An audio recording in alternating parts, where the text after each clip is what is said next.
Okay, so next Thanks, is. Dory. Oh no, thanks, Nick, man, that was great. That was seriously, man. Really cool. Preppertronics, man. That's cool. Are you Beth? I am.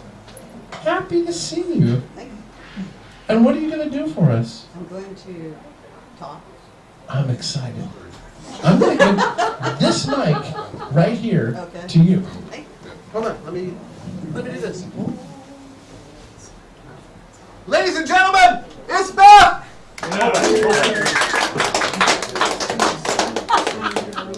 More reasonable altitude. Thank you. Okay. Okay. Am I live? Yep. You can hear me? Okay. Well, I started my career with GTE in 1981. I don't know how many of you were working for the company at that time. I just was talking with Ken McLeish. We had cubicles right next to each other.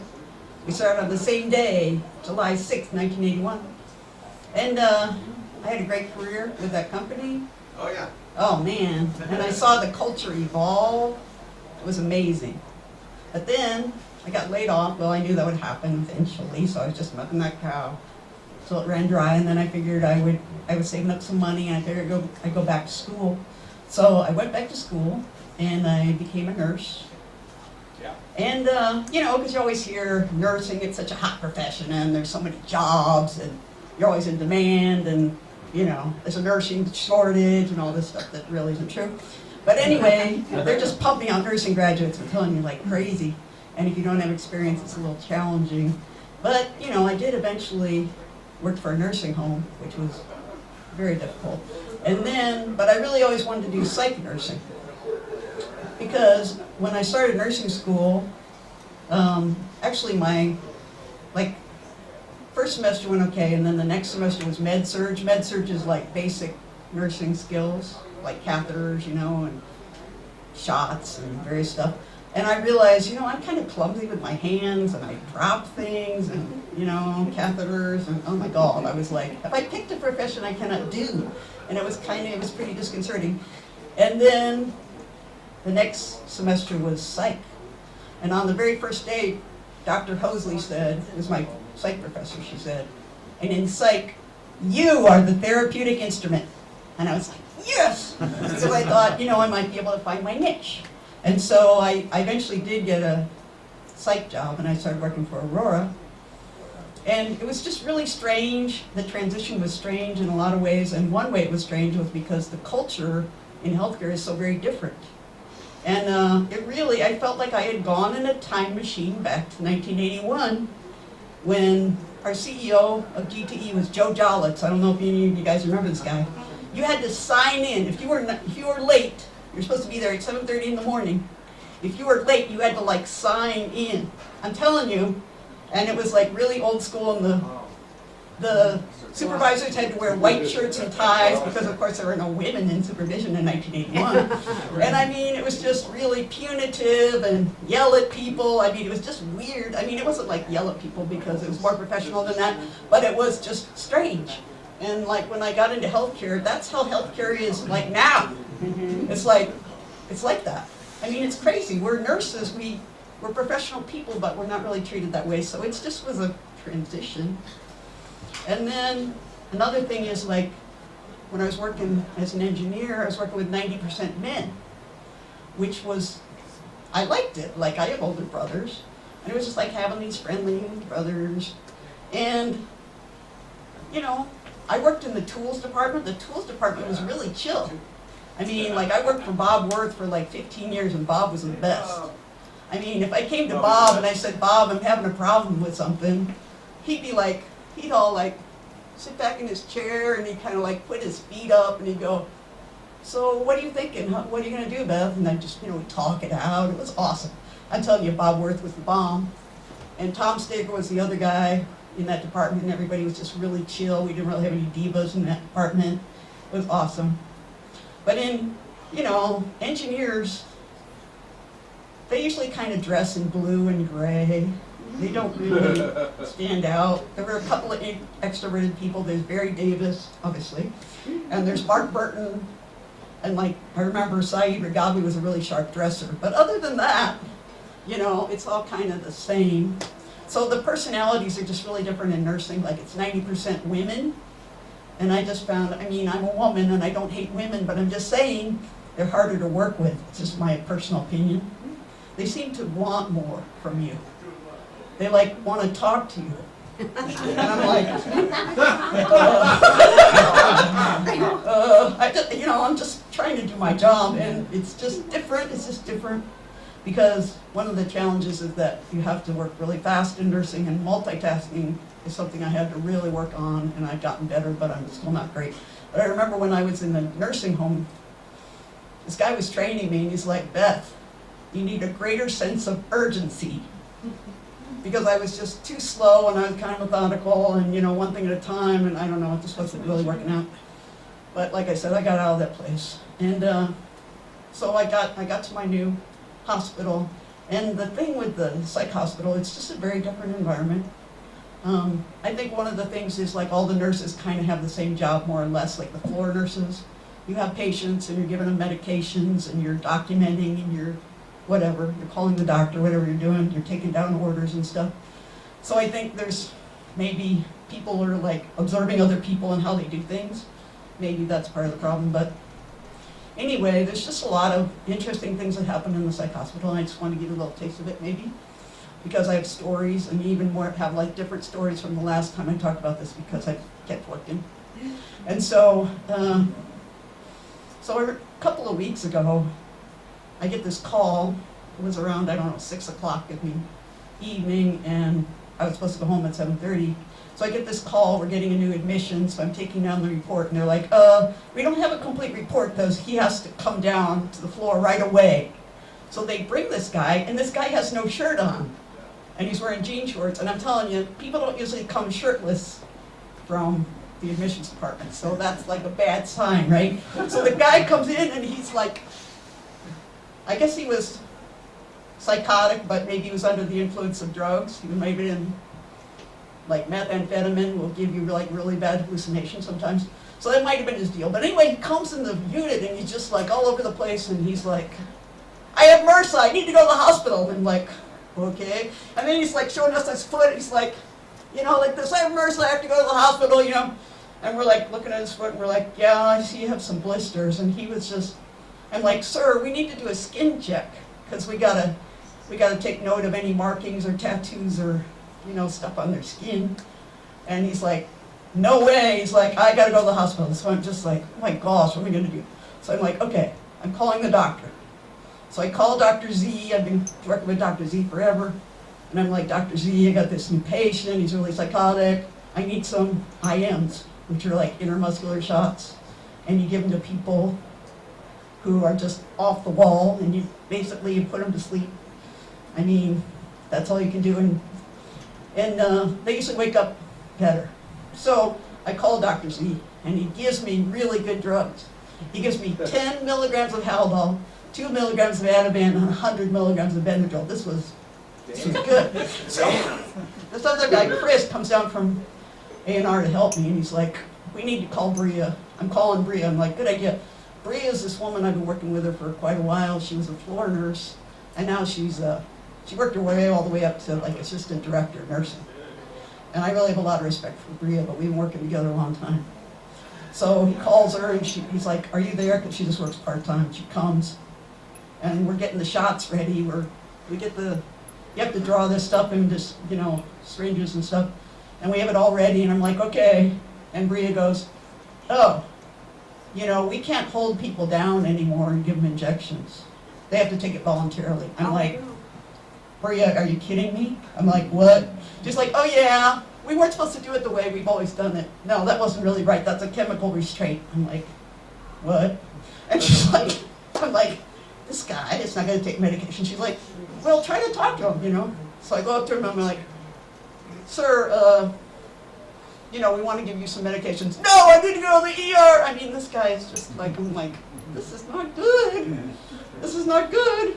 So she says, no, we can't do this. I'm like, oh my God, this is not good. So she assigns this tech to start working with them to like be a one-to-one observation. So this guy, and it's not that I'm making fun of this guy, I'm just, the crazy situations is what I'm talking about. So this guy is like putting his foot up on the counter because he wants us to know, you know, that he has MRSA, which are blisters or whatever he has.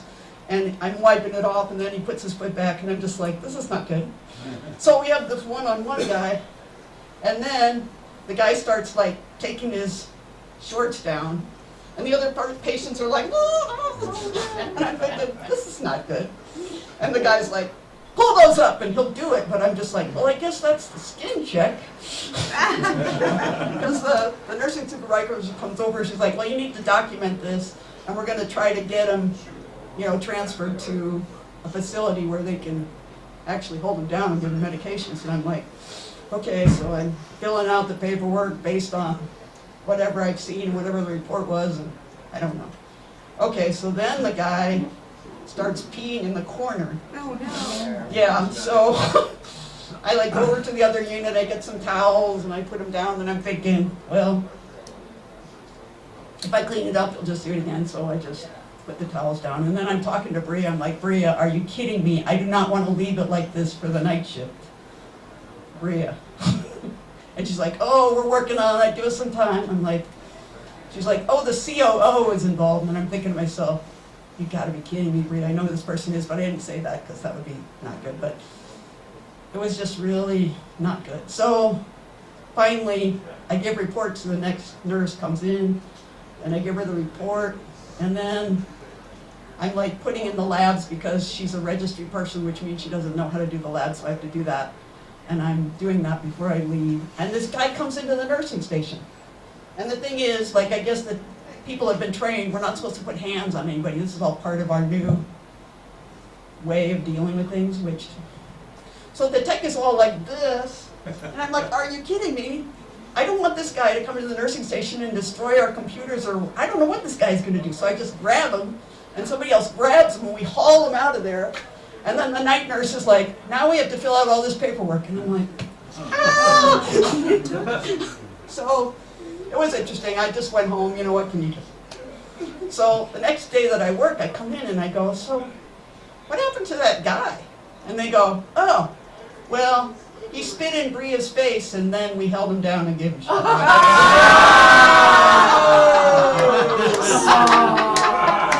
that was kind of funny. So that was just one incident. And then, not long ago, I had this other incident. I wasn't even working, so there's like 2 different hallways. One down this way, 20 patients this way, 20 patients that way. And I'm working on this hallway, but you're kind of in the same area. It's like a pod. So this patient on the other side, she started a fight in the cafeteria, so they brought her back. And then this other patient, which was on our unit, well, I guess was like sort of fighting with this patient, but this other patient started it. Apparently, I don't know exactly what happened. So I'm working with this nurse, Amy, that I haven't really worked with too much, but I respected her because she decided she was going to put this patient on unit restriction, which meant she couldn't leave, she couldn't smoke. Oh, we smoke in our hospital. Did I tell you this? Okay, the reason we smoke, we take the patients out and they smoke for smoke breaks. This is like the highlight of a lot of people's day. The patients I'm talking about, not ours. But it's just so bizarre, but the reason we do this is because there's patients who will come to our hospital just because they can smoke. It raises the census. We get more patients this way. It's crazy. But that's how it is. So this patient is put on unit restriction, and she's really upset because she's like, I didn't start that fight, that patient did, and all this. And so this nurse that I'm working with, and she's like, this patient says to this nurse, you're treating me like a 3-year-old. And this nurse goes, well, you're acting like one. And we're all kind of going, yeah. I mean, you don't always hear that. We try to, you know, have consequences, but sometimes it's difficult. And we're just trying to manage our environment. We're just trying to keep everybody safe. So anyway, this other patient, the one who started the fight in the cafeteria, she somehow I start interacting with her, and she tells me, well, I've been spitting up blood for 2 days, and I need to go to the ER right away. Well, if you work there for a while, you kind of realize that after a while. I mean, you don't want to be too jaded. You really don't. But there's a lot of people who want to go to the ER just to get the drugs that they get there. So, you know, you hear this a lot. So you say, hey, you know, I need to see this blood. Did you save it? We need to see the color, we need to see the texture, you know, which is kind of, you know, it's true, right? And you want some evidence because you hear this a lot. So she's like, no, I flushed it down. I'm like, okay, well, you know, we really need to see it, so please save it, you know, blah, blah. And she goes away, and then, I don't know, I guess she really wanted to go to the ER, so all of a sudden, this patient falls to the ground and starts going, ow, ow, ow, ow, ow. And I'm just like, what? Because I was just interacting with this patient, and she was perfectly fine, and all of a sudden she's doing this. And I'm like, this other nurse is like, should we call a code? And I'm like, I don't think so, I think it's behavioral. So we're just, I don't know, this patient comes into the nursing station, and she won't move, and it's just crazy. So I go and get a wheelchair, and we get her out, and they end up sending the patient out to the hospital because they just feel like they can't manage it any other way, which I don't know if that's the right choice, but it's just crazy stuff that happens. Like the other day, I'm working in the adult unit, and I hear over in the adolescent unit, and this young man is going, F, F, F, F, F, F this, F that, F. And I'm like, what the heck? So I'm talking, a little later on, I talked to this nurse, I'm like, Christina, what is up with this young man? And she's like, well, that's his baseline. She says, he's going to tire himself out. So you hear a lot of language, you know, in the psych unit. I think I swear a lot more than I used to just because of, you hear all this stuff and, I don't know, it becomes normal. I guess that's what it is. It becomes normal. You hear all this stuff. I remember one time I was working with this nurse, Lindsay, and this really petite woman was cursing out Lindsay like the worst language I've ever heard in my life. And it was unbelievable. And you just, I don't know, I guess you get used to it. So in some ways it's kind of nice to where you don't get fazed anymore. I mean, people curse you out and you're like, okay, well, whatever. I mean, it's like if you walk on the psych unit and somebody says, you're my favorite nurse, that is like red flag, because that kind of means they probably want to try to butter you up and get something from you. Or if you work on the psych unit and they tell you, I hate you, you're the worst nurse ever, that's not really a good thing either. You kind of want a middle ground. But you kind of get used to, I feel like I've always been interested in psychology, and I know that it's not good to people please, it's not good to, you know, be manipulated by people. And I'm telling you, psych nursing will teach you not to people please, because I came to the realization, you know, it doesn't matter whether you like me or you don't like me, but if I'm going to be a good nurse to you, I'm just going to have to, it doesn't matter what you think of me, I'm just going to try to be a good nurse to you, and your opinion of me doesn't matter. And I just find that that really is helpful in life itself. So that's one of the biggest gifts I think that I've gotten. And I think that, I don't know, it's just a really, really peculiar environment, but it's really different every day. And I think the most fun part is the camaraderie. It's like when we work together, which is, doesn't always happen that way, but when we work together as a team and we accomplish things, there can be a lot of satisfaction. And sometimes you see the patients respond. You see psychotic people come to the hospital. Dr. Z gives them really a lot of drugs and they get better. It's amazing. So, I don't know, I just wanted to give you a little taste of my new profession. Yeah.